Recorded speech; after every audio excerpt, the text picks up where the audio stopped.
하지만 기도하지 않으면 하나님의 일하심을 경험할 수가 없습니다. 그러니까 기도하시면, 바꿔 얘기하면 기도를 하면 하나님이 살아계신 걸 경험을 합니다. 그러니까 관념 속에 있는, 내 머릿속에 있는 그 생각의 틀을 따라가다가 보면은 답이 없습니다. 그 답은 불가지론에 이르를 수밖에 없습니다. 그것은 알 수 있는 것은 없다라는 게 불가지론이거든요. 또 하나는 회의주의로 빠집니다. 니힐리즘이라 그래서 모든 것이 허무하다, 그렇게 빠지는 게 많은 청년들의 도식이거든요. 근데 그렇지 않으려면 여러분 뭐 해야 되냐면 주님 앞에 기도를 해야 돼요. 기도.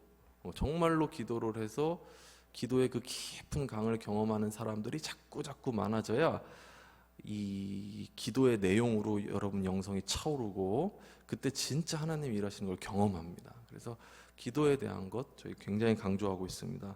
이번 주에도 함께 기도해 주실 것을 기대합니다. 유튜브가 오늘 유튜브가 아니라 저희가 인스타로 송출이 되죠.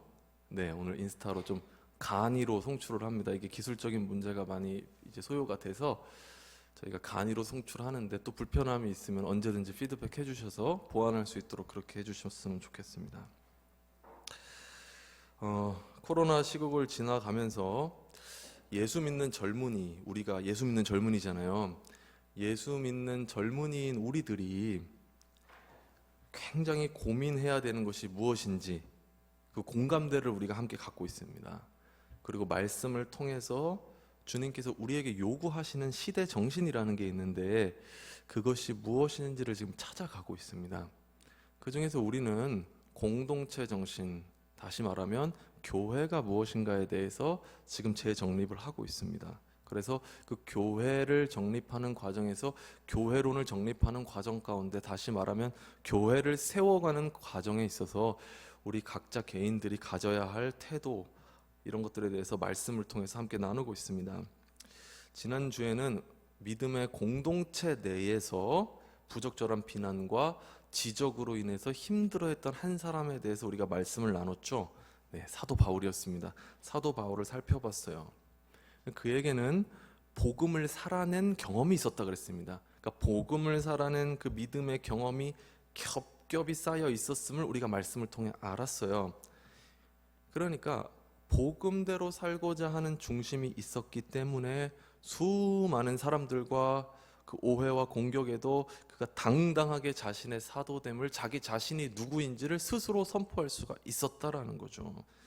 그렇습니다. 사람들이 몰라줄지라도 꿋꿋하게 복음의 길을 갈 수 있는 한 사람, 그 사람이 누구였냐면 사도 바울이었습니다. 그 사람을 통해서 하나님 나라가 어떻게 세워졌는지는 우리가 신약 성경의 한 3분의 2 이상이 사도 바울이 쓴 책이에요. 어마어마한 역사를 일으킨 사람이죠. 그런데 그 사도 바울도요, 여러분, 오늘 우리가 말씀을 통해 나누는 이 한 사람이 아니라면 그 믿음의 사도로서 이렇게 크게 쓰임 받을 수가 없었을 겁니다. 그래서 오늘은 사도 바울이 그 위대한 사역자로 쓰임 받는 데에 아주 결정적인 역할을 한 사람에 대해서 우리가 말씀을 나눠보고자 합니다. 여러분도 살다 보면은 진짜 잊을 수 없는 사람이 있어요. 그죠? 잊을 수 없는 사람. 저도 있거든요. 진짜 못 잊겠다. 근데 그 아저씨 이름이 기억이 안 나. 제가 훈련소 때 너무너무 많이 아팠어요. 열이 40도가 넘을 만큼 아파가지고 막 사경을 헤매고 있고 밥도 못 먹고 막 그러고 있는데, 왜 군대에서는 옆중대 아저씨, 옆대대 아저씨는 다 아저씨거든요. 의무대에 입원해서 누워있는데 옆에서 나보다 조금 덜 아픈 아저씨가 나를 먹으라고 초코파이를 툭툭 치면서 주더라고요. 말도 없이. 근데 그거 받고 울었어요. 너무 감동해가지고. 그러니까 그런 식으로 진짜 어려울 때 그 위로가 되어주는 그런 사람 있잖아요. 정말 잊지 못하겠는 그런 사람, 감동을 주는 그런 사람이 있다는 거죠. 근데 그런 사람은 우리가 잊을 수 없는 사람이에요. 바울에게 그런 사람이 있었습니다. 그 사람이 바로 바나바라고 하는 사람입니다. 바나바가 바울이랑 동시대에 살았던 사람이거든요. 그런데 바울만큼 우리가 유명하진 않잖아요. 그렇죠? 신학교에 가면은 바울아 이러면 뒤돌아보는 애들이 한 서너 명은 될 거야. 근데 바나바야 이러면 뒤돌아보는 애들이 몇 명 안 됩니다. 바나바라는 이름 저는 못 봤습니다. 여러분 보셨는지 모르겠지만 어쨌든 바나바는 바울만큼 유명하지는 않은 사람이에요. 그런데 그를 깊이 있게 알면 알수록 참 인격과 신앙의 굿 모델이다. 너무 좋은 모델이 되는 사람이에요. 근데 흥미로운 점이 있습니다. 이 바나바라는 사람은요, 이 바나바라는 이름이 본명이 아닙니다. 이 이름은요, 별명이에요. 별명. 자, 제가 이 설교를 준비하면서 여러분들에게 이 예화를 드리려고 준비했는데 아마 공감이 거의 안 될 것 같아요. 공감을 하시는 분들은 저랑 비슷한 또래이거나 그 위일 분이 높습니다. NBA 스타 중에 매직 존슨이라는 선수 들어보셨어요? 네, 들어본 사람들은 이제 그 다음 멘트는 안 할게요. 매직 존슨이라는 선수가 있었어요. 얼마나 유명해요, 매직 존슨. 근데 제가 여쭤볼게요. 여러분 어빙 존슨이라고 아세요? 어빙 존슨이라는 사람 잘 모르겠죠. 저도 처음 알았어요. 매직 존슨의 본명이요, 어빙 존슨이에요. 근데 우리 중에 누구도 그를 어빙 존슨이라고 기억하는 사람은 없다는 거죠. 다 뭐라고 기억하냐면 위대한 스타 매직 존슨. 왜? 그의 플레이가 매직 같은 거야. 너무 놀라운 플레이를 많이 하는 거예요. 그러니까 사람들이 존슨 부르는데 어떤 존슨이에요? 어빙 존슨이 아니라 매직 존슨이다. 이렇게 부르다 보니까 매번 마법 같은 플레이를 하는 그 사람이 이름이 본명처럼 불리는 게 뭐냐면 매직 존슨이다. 이렇게 돼버렸습니다. 바나바도 그런 경우였어요. 사실은요, 바나바의 이름이 따로 있어요. 사도행전 4장 36절인데 화면에 준비가 됐죠?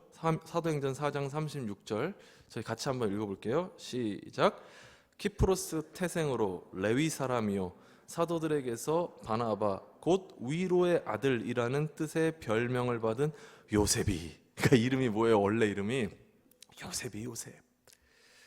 요셉이라는 본명이 있음에도 불구하고 사람들은 그를 바나바라고 불렀습니다. 근데 보세요. 여러분, 제가 아까 매직 존슨 얘기했겠지만 그 매직 존슨이 코트에서 한두 번 그 매직 같은 플레이를 펼쳤다고 그 이름이 매직 존슨이 됐겠습니까? 정말 수백 번, 수천 번 매직 같은 플레이를 펼치니까 이름이 매직이 돼버린 거예요. 그런 것처럼 바나바가 지금 36절을 보면은 위로의 아들 이렇게 돼 있어요. 그러니까 위로의 아들이라는 이 별명이 붙기까지 바나바가 이 위로를 하루 이틀 했겠냐는 겁니다. 그렇지 않았다라는 거죠. 그의 온 생애가 위로와 격려로서 사람을 세우고 살리는 일에 쓰임 받았다라는 거예요. 그러니까 그 공동체에서 사람들이요, 수십 번, 수백 번 그 공동체 내에서 위로하고 격려한 경험이 있는 거예요. 여러분, 우리도 그렇잖아요. 여러분들 중에도 저는 많이 보여요. 아무도 모르는 형제, 연약한 형제 자매를 섬기고 있는 사람들의 얘기를 문득문득 들을 때가 있어요. 그럼 놀라워. 저는 어쩌다 한번 그걸 봤지만 그분은 수십 번, 수백 번 그 일을 하고 있을 수가 있거든요. 그런데 다시 말하면 공동체에 있는 모든 사람들이 수십 번, 수백 번 그것을 봤다면 그 사람이 실제로 그 선행을 베푼 횟수는요, 훨씬 더 많았을 겁니다. 그렇죠? 아무도 모르게 누군가 선행을 해도 그거를 그 사람이 어떤 사람이 나를 볼 때가 있고 안 볼 때가 있잖아요. 하나님은 늘 아시지만 사람은 늘 모른단 말이에요. 그런데 지금 바나바는 이 이름이 위로의 아들이 될 정도면 하나님도 아시거니와 사람들도 알 만큼 엄청나게 많이 위로하고 세워주는 일이 몸에 밴 사람인 것입니다. 기대하기는 우리 공동체에도 이런 위로의 딸들, 위로의 아들들이 많아질 수 있기를 주님의 이름으로 축복합니다. 그럼 바나바가 과연 뭘 했는가 우리가 한번 살펴볼 건데, 어떤 믿음의 사람이길래 이 사람의 닉네임이 네임이 돼버렸어. 바나바. 그 어떤 일을 했는지 한번 함께 은혜를 나눠보고자 해요. 사도행전 9장 1절 한번 펴보실래요? 펴보시는 게 아니라 화면에 띄워주실 거예요. 그럼 우리 같이 한번 읽어볼게요. 사도행전 9장 1절 시작. 사울은 여전히 주님의 제자들을 위협하면서 살기를 띠고 있었다. 그는 대제사장에게 가서, 자 보세요. 1절만 해도 나오는 단어가 살벌해. 살기를 띄었대요. 살기. 불과 1절에서 여러분, 바울이 살기가 여전히 등등해요. 살기라는 게 뭐예요? 죽이고 싶은 기운이야. 죽이고 싶은 기운. 이거 무서운 말이에요. 막 함부로 죽여버린다 이런 말 하시면 안 돼. 무서운 얘기. 살기가 등등했어. 그런데 22절을 한번 보실래요? 22절 제가 읽어드릴게요. 그러나 사울은 더욱더 능력을 얻어서 예수가 그리스도이심을 증명하면서 다마스쿠스에 사는 유대 사람들을 당황하게 하였다. 1절에서 22절까지 무슨 일이 있었어요? 그러니까 1절에선 살기가 등등하던 사람이 22절에 느닷없이 전도를 하면서 나타난 거예요. 그러니까 지금 이 제자들 혹은 사도들 입장에서는 이 상황이 어때요? 대단히 당황스러운 거예요. 그렇죠? 이게 여러분 진짜 와닿아야 돼요. 우리 같아도 여러분 갑자기 회심했다고 탁 나타나가지고 전도한다 그러고 막 노방전도하고 설교하고 막 이런다고 생각하면 그 사람 믿어줄 수 있겠어요? 굉장히 어려운 일인 거예요. 참 사도들이 편협하다 이렇게 생각할 것이 아니라 그건 당연한 일이었다는 거죠. 그런데 사도 바울은 게다가 성격이 대단히 직선적인 사람이에요. 그러니까 뭐 하나에 꽂히면은 돌아가는 게 없어요. 그러니까 그냥 팍팍 꽂히는 거죠. 예수님 핍박할 때도요, 아주 제대로 열심히 핍박을 했어요. 이런 사람들 있잖아요. 뭐 하나에 꽂히면 끝장을 보는 사람들. 그러니까 그런 사람이니까 예수 핍박할 때도 아주 제대로 핍박을 하고 예수님 믿을 때도 아주 제대로 믿는 거예요. 저는 이제 그 예수님 믿으면서 보면은 무당들, 스님들이 가끔 개종하는 거 종종 봤어요. 무당들이 개종하는 건 참 많이 봤어요. 불쌍하신 분들이에요, 무당들. 그래서 여러분들도 집안에 막 얽혀 있는 사람들도 있을 수도 있어요. 저희 할머니도 원래 무당이 되셔야 될 분이었어요. 예수 믿고 완전히 변했어요. 그래서 그런 두려움들이 있으세요. 내가 예수 믿어서 변하면 막 우리 자손이 해를 당하고. 근데 그거는 귀신이 장난을 잠깐밖에 못 치고 주님께서 인치시면은 그런 모든 저주에서 끊어집니다. 그러니까 주변에 그런 두려움을 갖고 계신 분들이 있으면 용기를 내서 주님 앞에 데리고 나오십시오. 괜찮습니다. 자, 어쨌든 제가 어떤 분을 봤는데 이분은 무당이었어. 아주 열심히야 무당. 칼을 작두를 탈 정도의 무당이에요. 무당도 진짜가 있고 가짜가 있어요. 진짜는요, 칼을 타고 올라가도요, 발바닥에 피가 안 나. 근데 가짜는 못 올라가요. 다칠까봐. 그리고 무당이요, 목사를 알아봐요. 너무 신기해요. 내가 막 가까이 가면은 굿이 안 내린대. 가달라 그러고 막 이런 일도 있어요. 그러니까 진짜냐 가짜냐가 있어. 근데 어쨌든 이 진짜 무당이었는데 이분이 예수님을 믿었는데 이분은 항상 새벽에 그 인당수를 이렇게 떠가지고 비나이다 하신 분이야. 열심히 하지. 그러니까 이분이 예수 믿자마자 주님을 만났어. 뭐부터 하겠습니까? 새벽 기도부터 하는 거예요. 근데 기도 자세가 이제 이렇게 기도를 이거 돌리지 않은 게 다행이에요. 네. 기도를 하는데 너무너무 열심히 하는, 기도도 할 줄 모르는데 기도를 해요. 그리고 최근에는 또 이슬람권에서 성직자 역할을 하는 이맘 이런 분들이 예수님을 믿게 되는 경우 굉장히 많아요. 근데 이분들은요, 종교적 열심이라는 게 있어가지고 주님을 딱 영접하잖아요. 그럼 제대로 믿어, 제대로. 그러니까 바울이 지금 그런 상황인 거예요.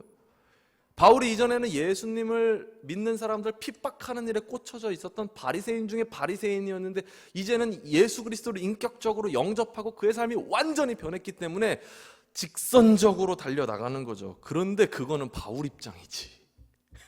제자들은 아니다 이거예요. 제자들은 아직 시간이 필요해. 그렇잖아요. 아니 어떻게 보면 시간이 지나도 해결이 안 될 수도 있는 일이에요. 아직 그걸 믿기가 어렵고 준비도 안 된 거예요. 저는 이 제자들 마음 얼마든지 이해가 돼요. 그런데 이런 바울을 인정해주고 믿어주고 품어주고 위로한 사람이 있었습니다. 그 사람이 바로 오늘 본문의 바나바였어요. 사도행전 9장 26절에서 28절까지를 한번 볼게요. 제가 읽어드리겠습니다. 사울이 예루살렘에 이르러서 거기에 있는 제자들과 어울리려고 했대. 봐봐, 직선적이라 그랬잖아. 웬만한 사람 같으면 이런 생각을 못해요. 근데 바울이니까 가는 거예요, 예루살렘. 그래서 어울리려고 했대. 어딜 감히 어울려요. 그러니까 어때요? 모두들 그를 뭐 했대? 두려워했대. 그렇죠. 자기를 잡아 죽이려고 하던 사람들이 느닷없이 지금 예수님 믿고 전도한다니까 두려워해요. 27절 보세요. 그러나 바나바는 사울을 맞아들여. 이때 이제 이름이 사울이라고 나오는데 이 사람이 바울이에요. 옛날 목사님들은 사울이 예수님을 믿으면서 큰 자라는 이름의 뜻에서 바울이 작은 자의 이름의 뜻으로 이름을 바꿨다 이렇게 가르치시는데 죄송한데 그건 아니에요. 네, 그건 아니고 사울은 히브리 사람의 이름이고 바울은 헬라식 이름입니다. 그러니까 사도행전 12장 이전까지 유대 공동체에서 바울이 예수님을 증거할 때는 사울이라는 이름으로 나오다가 그 이후에 헬라권에 들어가서 전도할 때는 바울이라는 헬라식 이름을 쓰는 거예요. 그렇다고 그 목사님들을 너무 미워하지 마세요. 그럴 수도 있는 거예요. 잘 모를 수도 있죠. 이제는 다 바뀌실 거예요. 옛날에 부흥사 목사님들이 그렇게 이야기하셨어요.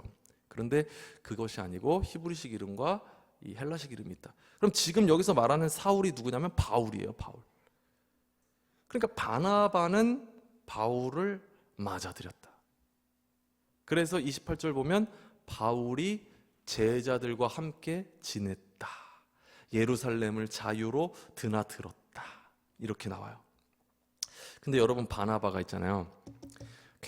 굉장히 따뜻한 사람이구나. 우리가 바나바의 막 모습을 한번 상상해 보세요. 그럼 막 어떤 사람일 것 같아요? 막 저는 어렸을 때 바나바의 모습을 상상해 보면은 왠지 이렇게 좀 투실투실하고 호호호호 웃고 사람도 좋고 막 이런 사람이라고 생각했거든요. 근데 커서 바나바를 다시 이해해 보니까 그런 사람일 것 같지가 않아요. 왠지 느낌이. 왜냐하면 지금 보면은 바나바 입장에서 이걸 생각해 보시면 바나바가 이렇게 나서서 막 바울을 카바를 칠 이유가 전혀 없어요. 뭐가 아쉬워? 자기의 이름이 이미 위로의 아들이야. 얼마나 덕망이 높고 얼마나 평판이 좋아요. 그렇게 할 이유가 없어. 바울을 카바하는 것은 바나바가 바울을 카바하면서 그를 예루살렘 공동체로 끌어들이는 것은 대단한 리스크가 있는 일이었어요. 이건 쇼킹한 일이에요. 다시 말하면 자기의 입지가 흔들릴 수도 있는 일이에요. 우리도 왜 막 중고등학교, 초등학교에서 막 왕따 시키면 그 왕따 시키는 애, 야 그러지 말고 같이 놀자 이러면 어때요? 걔까지 왕따 시켜버리잖아. 그렇게 될 수 있는 리스크가 있다라는 거죠. 근데 그럼에도 불구하고 용감하게 나서서 사도 바울을 보호해주고 변호해주는 아주 대가 센 사람이었다라는 거죠. 사랑하는 청년 여러분, 그러니까 이 위로에는요 용기가 필요해요. 용기. 저는 여러분들 속에 이 용기가 있기를 주님 안에서 진짜 권면합니다. 위로도 용기가 있어야 할 수 있어요. 사람의 눈치를 보면은 위로할 수 없습니다. 공동체 내에서 다른 사람들이 불편해해도 사람을 살리는 일이라면은 그를 위로할 수 있는 그 용감한 위로가 우리 교회 공동체에 가득하기를, 또 여러분이 속한 회사와 학교와 가정 안에서도 그런 용기 있는 위로의 사람이 되시기를 주님의 이름으로 축복합니다. 이런 게 있어야죠. 청소년부 아이들한테 설교를 했던 적이 있는데 왕따 당하지도 말고 왕따 시키지도 말자 이렇게 얘기를 했는데 어떤 친구가 진짜 용감하게 왕따인 친구를 탁 보호를 한 거예요. 근데 놀라운 일이 일어났어요. 사람들이 그 아이 말을 듣기 시작했대. 그래서 왕따 당하던 친구가 왕따에서 벗어나는 일이 있었대요. 얼마나 놀라운 일이에요. 저는 오늘날 우리 사회 속에서 이 왕따 문화가 팽배하잖아요. 어느 조직이나 공동체나. 용기 있게 위로할 수 있는 사람들, 그리스도인들만 그렇게 나서도요 이 대한민국 땅에 왕따 없을 거예요. 모든 주일학교 어린이들이 이 용기 있는 위로자가 될 수 있다면 이 땅에 왕따 없을 겁니다. 끔찍한 일들이 일어나잖아요. 교회가 그렇게 많은데 왜 용기 있는 위로자가 없습니까? 저는 여러분들이 이제는 뭐 중고등학교는 다 졸업하셨지만 앞으로 속하게 될 모든 공동체에서 이런 용기 있는 위로자가 정말로 되셨으면 좋겠어요. 그러니까 성경적 의미의 위로는 국어사전에서 이야기하는 위로와는 굉장히 달라요. 그러니까 우리가 생각하는 그냥 위로자가 막 이 사람도 좋고 저 사람도 좋고 물에 물 탄 듯 술에 술 탄 이런 캐릭터가 아니라 때로는요 이것은 대세를 역행할 수도 있고요. 자기의 입지에도 이상이 생길 수도 있고요. 어려움을 겪을 수 있는 그 가능성을 뛰어넘어야 돼요. 그래서 용감하고 강직한 면이 있어야 할 수 있는 일이 바로 위로라는 것입니다. 바울을 동역자로 인정하고 활동할 수 있도록 이렇게 열어준 바나바의 노력이 열매를 맺어요. 어떤 열매를 맺나 한번 봅시다. 바나바가 고향이 어디냐면 다소거든요. 다소로 내려가서 외롭게 고립되어 있었어요. 왕따야 왕따. 안 받아준 거죠, 이 바울을. 그리고 고립돼 있었는데 그때 바울한테 딱 손을 내민 사람이 누구냐면 바나바야. 너 같이 동역하자. 이렇게 끌어들이는 거예요. 우리도 사역의 자리에 어떤 분들을 세울 때에 이런 경우 있어요. 사역에 필요해서 그분을 세우는 경우도 있지만 그 사역이 여러분을 지키기 때문에 그 사역을 권면하는 경우도 있어요. 여러분들도 이해하실 거예요. 그렇죠? 예를 들면 어떤 분이 교사를 계속 했어. 근데 내가 교사를 이제 안 해. 근데 교사를 안 해도 내가 주님과 더 친밀해지고 사랑하고 더 몸된 공동체를 위해서 애쓰고 이런 마음이 들어서 내가 막 역동적인 뭔가가 나와서 내 믿음이 건강하게 유지되면 좋은데 제가 11월만 되면은 많은 메시지를 받아요. 목사님, 올해까지만. 그 올해까지만 금지어야. 올해까지만. 너무 많아. 올해까지만 섬기겠습니다. 그 얘기를 얼마나 부담을 갖고 하겠어요? 그런데 이해도 돼요. 얼마나 힘들었을까. 근데 한편으로는 또 우려가 되는 거예요. 그 사역을 놨을 때에 그가 진정한 주님의 동역자로서 세워지는 일이 더뎌질까 봐. 그런 게 또 염려가 되는 면이 또 있는 거예요.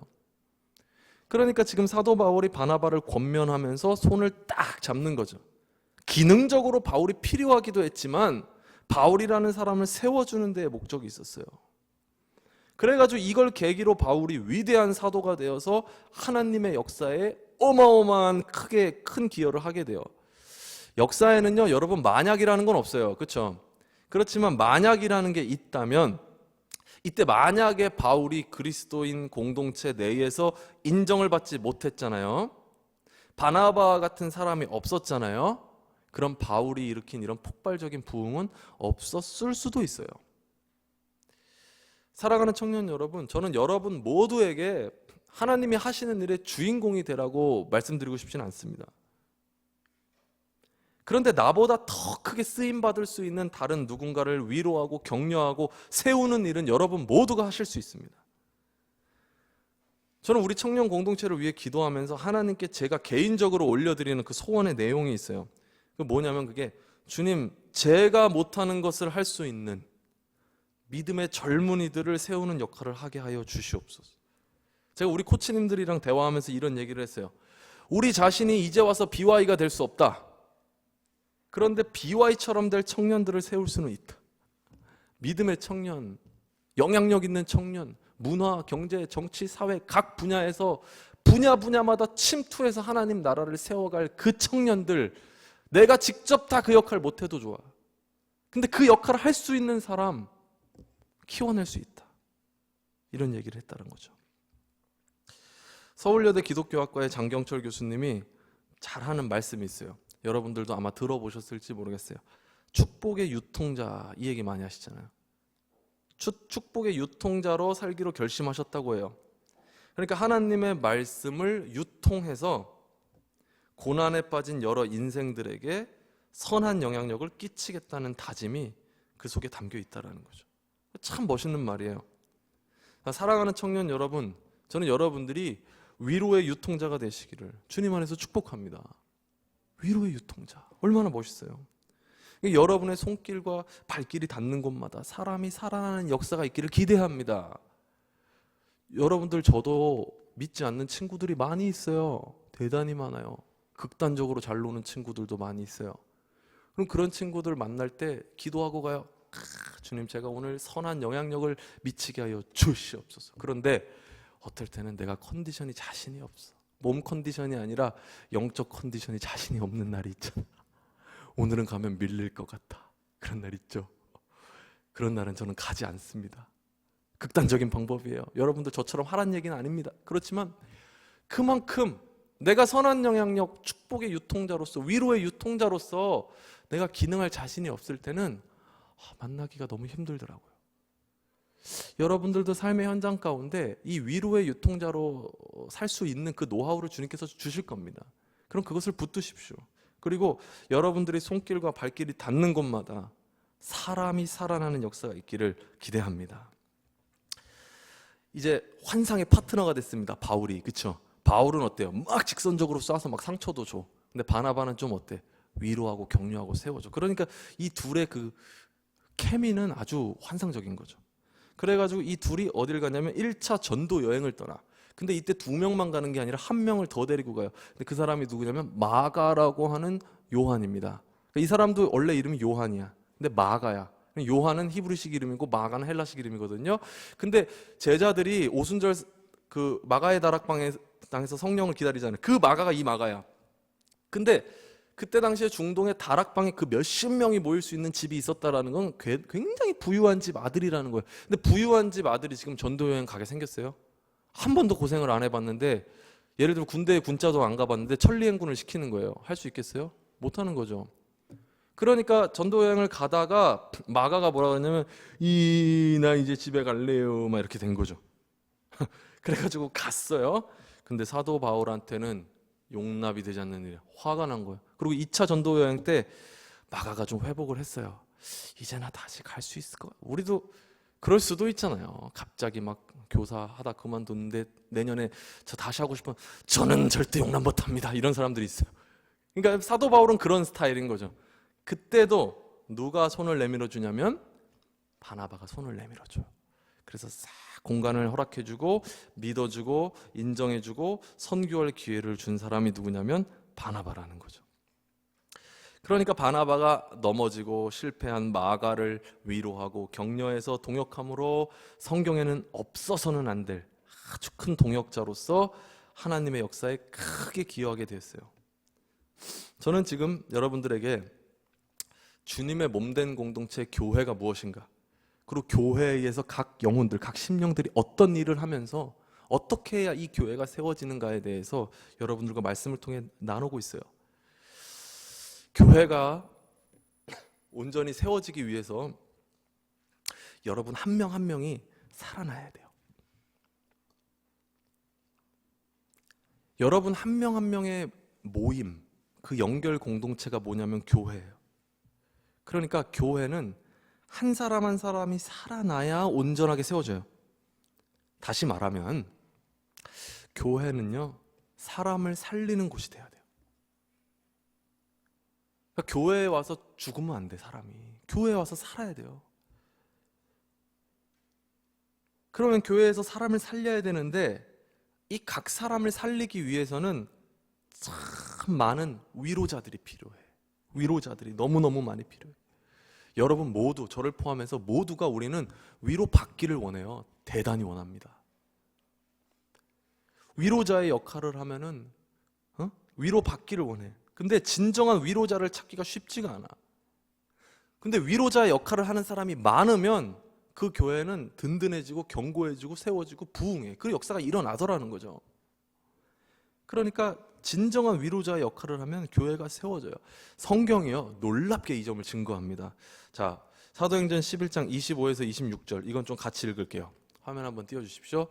25절에서 26절, 사도행전 11장 25에서 26절입니다. 시작. 바나바는 사울을 찾으려고 다소로 가서 그를 만나 안디옥으로 데려왔다. 두 사람은 1년 동안 줄곧 거기에 머물면서 교회에서 모임을 가지고 많은 사람을 가르쳤다. 제자들은 안디옥에서 처음으로 그리스도인이라고 불리었다. 아멘. 자, 보세요. 바나바가 사울을 찾아갔어요. 그리고 그를 위로했어요. 그리고 그를 일으켰어. 그 일로 인해서 제자들이 뭐라고 불렸대요? 그리스도인이라고 불렸어요. 그러니까 이런 위로자들의 활동이 있었다라는 거예요. 그때부터 뭐라 그랬어요? 예수님이 뭐라 그래요? 너희가 서로 사랑하는 모습을 보고 너희가 내 제자인 줄 알리라 하잖아요. 이너 사이드, 안쪽에 있는 사랑, 그 사랑을 보여야 돼. 우리가 자꾸만 세상 가운데 지금 아웃사이드 쇼잉을, 우리의 사랑을 보여주려고 하는 구도로 가면은 시대 정신에 크게 맞진 않는 것 같아요. 필요는 해, 계속 해야 되지만 더 중요한 게 뭐냐면 우리 내부에 서로 사랑할 수 있는 그 내구성, 진실함, 그 위로자, 그 역할들을 통해서 공동체가 연결이 돼서 세워지는 모습을 세상에 쉽게 보일 필요도 없어요. 오랜 세월이 지나도 정말 인정해, 세상이. 아, 교회에 가면 뭐가 있어? 사랑이 있어. 아, 교회 갔는데 뭘 느꼈어? 사랑을 느꼈어. 뭘 느꼈어? 살아남을 느꼈어. 그게 진짜 주님의 몸된 교회.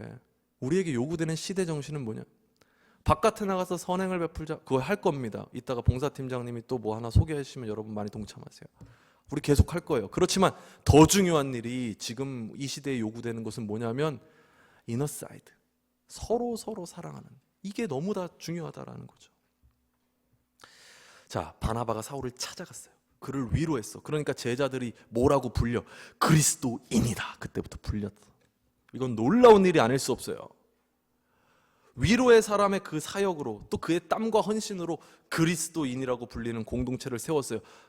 이 점이 바로 세상의 위로와 성경에서 말하는 위로의 차이점입니다. 여러분 이거 아셔야 돼요. 제가 안타까운 것은 휴머니즘에서도 사랑을 이야기합니다. 박의 정신을 얘기해요. 얼마나 아름다운지 몰라. 그런데 성경적 의미의 사랑과 근본적으로 다른 차이가 있어요. 위로도 마찬가지. 세상 사람들도 뭐라 그래요? 여러분 모르는 사람들도 지하철역에서 나올 때 다른 노래 부르면 막 시비 걸 텐데 당신은 사랑받기 위해 태어난 사람 부르면 다 좋아해요. 아마 스님들도 좋아할걸요? 그걸 싫어하는 사람 아무도 없어요. 그죠? 그러니까 세상에서도 위로는 좋아해. 필요로 해. 근데 성경에서 말하는 위로는 그런 차이가 아니에요. 그런 게 아니야. 세상의 위로는요, 위로 그 자체의 목적이 있어요.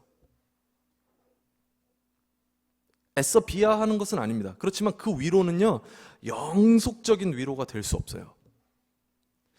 그런데 우리가 그리스도 안에서 하는 위로에는요, 영속적인 힘이 있어요. 왜 그러냐? 그 위로로 말미암아 일어난 자들이 있잖아요. 그럼 성경에는 위로를 했다, 끝, 이렇게 나오는 경우는 없어요. 위로를 하면 반드시 어떤 일이 일어나냐면 위로로 말미암아서 일어난 그 사람들이 반드시 하나님의 나라를 위해서 일을 했다라는 거예요. 다시 말하면 위로의 끝에 뭐가 따라왔냐면 소명이 따라왔다라는 겁니다. 오늘 저는 지금 여러분들에게 세상에서 이야기하는 그 값싼 동정과 같은 그런 위로를 하는 사람이 되세요, 제가 동화책에서 볼 수 있는 그런 식의 위로를 하려는 것이 아닙니다. 우리의 위로에는 목적이 있어야 돼요. 어떤 목적이 있어야 돼요? 내가 이 사람을 일으킬 때 저는 그런 마음을 가지고 여러분들을 권면해요. 사역의 자리로 인도해요. 해보자고 해요. 그러면서 여러분들한테 도전합니다. 위로할 때도 도전해요. 어떤 그림이 있냐면 이 사람이 지금은 연약하지만, 이 사람이 지금은 힘들지만, 이 사람이 이런 부분에 아직은 약하지만 주님께서 이를 일으키셔서 크고 강한 용사로 쓰실 것이다. 그가 가진 대로. 그걸 보고 위로해. 그 그림을 보고 권면해. 그게 성경에서 말하는 위로예요. 휴머니티가 쫓아올 수 없는 절대적인 위로. 성경에서 말하는 위로라는 거예요. 우리의 위로에는 목적이 있다라는 거예요. 그를 통해서 하나님이 일하시는 것을 보고 싶은 소망이 내 속에 있어야 된다라는 거예요. 이게 아니면 세상의 위로와 그리스도인들의 위로에는 아무런 차이가 없다라는 거예요. 엘리야라는 선지자가 굉장히 지쳐 있었습니다. 전멸할 정도로 너무너무 힘들었어요. 그런데 하나님께서 그에게 다가가셨어요. 그래서 까마귀를 통해서 먹을 것을 주셨어요. 또 물을 제공하셨어요. 일어나라 토닥토닥 해줬어요. 하나님이 위로해줬어요. 근데요, 하나님이 그거 위로해놓고 하나님의 시간표와 계획대로 그를 휘몰아치셨어요. 그래가지고 40일 40밤을 막 이동해요. 그래서 어디에 당도하냐면 하나님의 산 호렙으로 하나님께서 그를 이끄십니다. 그리고 엘리야가 그곳에서 다시 한번 소명을 받아요. 그래서 이세벨 그 아합 일당과 다시 한번 영적 전투를 벌일 만한 그 힘을 얻었다라는 거예요. 부활하신 예수님께서도 제자들에게 찾아오셨어요. 그러죠? 거기 누가 있었어요? 베드로 있었거든요. 근데 베드로는 예수님 보면 쥐구멍으로 막 숨어 들어가야 될 사람이야. 왜? 뭐였어요? 3번이나 부인했잖아요. 3번이나 부인해서 너무너무 부끄러웠어요. 그런데 예수님이 찾아오셔가지고 다짜고짜 말하지 않으시고 뭐라 그랬어요? 생선을 구워줬대. 생선을. 그리고 생선을 구워주시면서 같이 아침을 먹으면서 그를 토닥토닥 해주셨어요. 위로했어요. 그리고 물으셨어요. 뭐라고? 네가 나를 사랑하느냐? 한 번 묻지도 않으셨어요. 3번이나 물으셨어요. 내 양을 먹이라, 내 양을 치라, 내 양을 먹이라. 베드로에게 예수님께서 도전하셨어요. 예수님의 양을 치라고 당부하셨어요. 예수님의 위로가 값싼 동정으로 끝나지 않았어요. 예수님의 위로가 그를 소명의 자리로 이끌어냈어요. 우리는 우리의 위로의 방향과 목적을 바로 세워야 합니다. 우리의 위로가 주님의 몸된 공동체를 세우는 일에 쓰임받기를 소망합니다. 여러분, 위로도 애씀이 필요하죠. 그렇죠? 위로할 때 여러분 그냥 됩니까? 때로는 그 기프트콘 같은 것도 쏘고 밥이라도 한 끼 사주고 내 물질과 내 시간을 들여서 막 위로하는 거예요. 제가 캠퍼스에 있는 어떤 교회, 원래 선교단체인데 이제 교회 목회를 하는 그런 교회를 한번 간 적이 있었는데 청년들이 한 850명 정도 모여요. 어마어마한데 거기 리더들 중에 한 3분의 1이 직장인이야. 근데 직장인들이 대학생을 섬기는데 이 사람들이 얼마나 바쁜지, 삼성 대기업 이제 20대 중반 후반에 들어갔으니까 한참 바쁠 때잖아. 그런데 저한테 그러더라고요. 목사님, 저희가 일주일에 10명을 만납니다. 제가 너무 쇼크 먹었어요. 그러니까 그 사람들은 사생활 모든 거 다 내려놓고 미친 듯이 일했어요. 우리가 다 그렇게 살 수는 없습니다. 그걸 말하는 것은 아니에요. 그렇지만 위로하고 권면하고 세우는 일에도 애씀이 필요해요. 근데 여러분, 그 애씀이 땅에 떨어지는 허무한 것이 된다면 우리의 수고가 얼마나 헛된 게 되겠어요. 그러나 그 위로로 말미암아 그 위로를 통해서 주님의 사람을 세우는, 주님의 사람을 깨우는, 주님의 소명을 전해줄 수 있는 생명력이 있다면 그 위로는 주님 안에서 반드시 열매를 맺고 주님께서 귀하게 여기시는 공동체들을 세워나가는 원동력이 될 것입니다. 사랑하는 청년 여러분, 여러분의 삶의 현장을 축복합니다. 가는 곳곳마다 여러분 위로하는 자가 되시길 바랍니다. 그래서 주님의 일을 성취하는데 쓰임 받으실 수 있기를 주님의 이름으로 축복합니다. 세상 친구를 만나러 갈 때 내가 끌어오지 못하고 끌려갈 것 같으면 안 나갔다니까요. 내가 믿는 공동체 내에서도 내가 이 리더를 만나서 정말 주님이 주시는 희망과 소망을 얘기해야 되는데 내 신세한탄과 푸념만 할 것 같아. 안 만나는 게 나아. 사람을 세울 수 있는 위로자가 되기 위한 그 결단, 그 진짜 축복의 통로가 되고자 하는 그 결단을 여러분 살아내시면 여러분들이 먼저 그 축복의 한가운데 누리게 돼요. 그것을 경험하는 이들이 많아지기를 주님의 이름으로 축복합니다. 관계를 뛰어넘어서, 상황을 뛰어넘어서 주님께서 전하기 원하시는, 주님께서 세우기 원하시는 그 위로를 해내실 수 있기를 주님의 이름으로 축복합니다.